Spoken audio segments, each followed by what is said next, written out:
রাজ্য সিংহাসন কোনো কিছু না থাকলে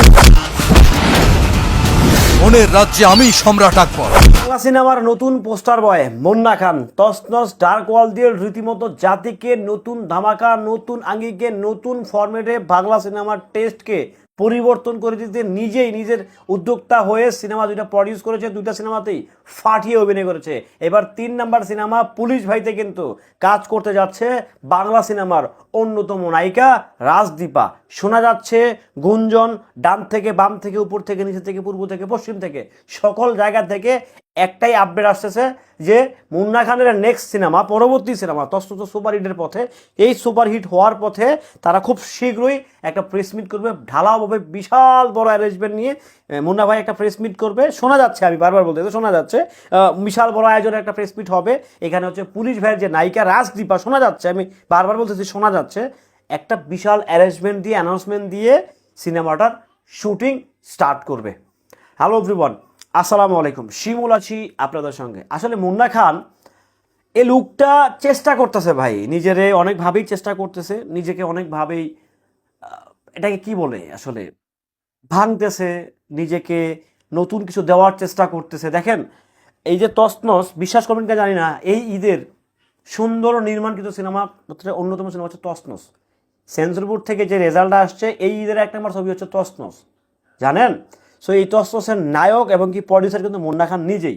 সো যেহেতু উনি খুব সুইটেবল গল্প পছন্দ করা শুরু করেছে, কমার্শিয়াল থেকে শুরু করে, তো যেই ভুল ত্রুটিগুলো তছনছে ছিল, দেখেন ডার্ক ওয়ার্ল্ড নামে আরেকটা সিনেমা আছে, আপনারা হয়তো অনেকে জানেন না, সে তার প্রথম সিনেমা হচ্ছে ডার্ক ওয়ার্ল্ড। সো আমি এটা যমুনা ফিচার থেকে দেখছিলাম।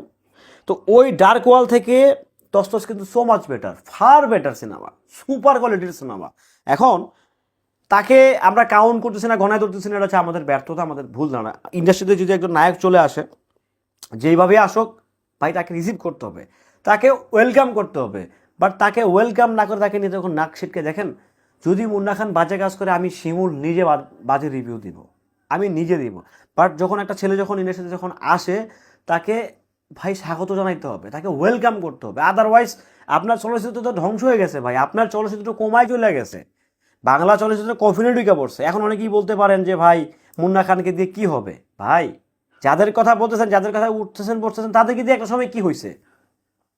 তাদেরকে দিয়ে একটা সময় কি হয়েছে? আহামরি কিছু হয়ে গেছিল প্রথমে? No, never ever that. পরীক্ষা দিয়ে জায়গায় আসতেছে, তো মুন্না খানও প্রস্তুতি নিচ্ছে, সে পরীক্ষা দিয়েই ওই জায়গাটা যেতে চায়, তাই না? যাই হোক, বেশি কথা বললাম না, বেশি কথা বলবো আমি মনে মুন্না খানের সামসামি করতেছি। যাই হোক ভাই, ভালো যে ভালো করবে তাকে ভালো বলতে হবে।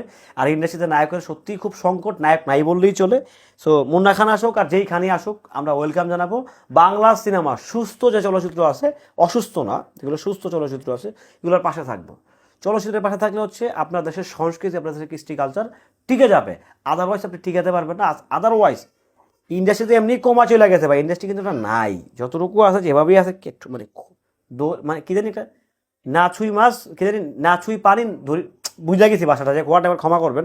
সো ওই অবস্থা আর কি ইন্ডাস্ট্রির। তো ওই জায়গা থেকে যদি নতুন কেউ যদি সে হাল ধরতে চায়, তাকে ডেফিনেটলি ওয়েলকাম জানানো উচিত, তাকে স্বাগতম জানানো উচিত। আমরা কি করি, অ্যান করেঙ্গা ত্যান করেঙ্গা, কী করছে না, নানা রকম। ভাই খারাপকে খারাপ বলেন, ভালোকে ভালো পছন্দ। যাই হোক, ভালো থাকবেন। অবশ্যই তার পুলিশ ভাইয়ের জন্য আমার মন থেকে দোয়া, ভালোবাসা। আল্লাহ হাফেজ।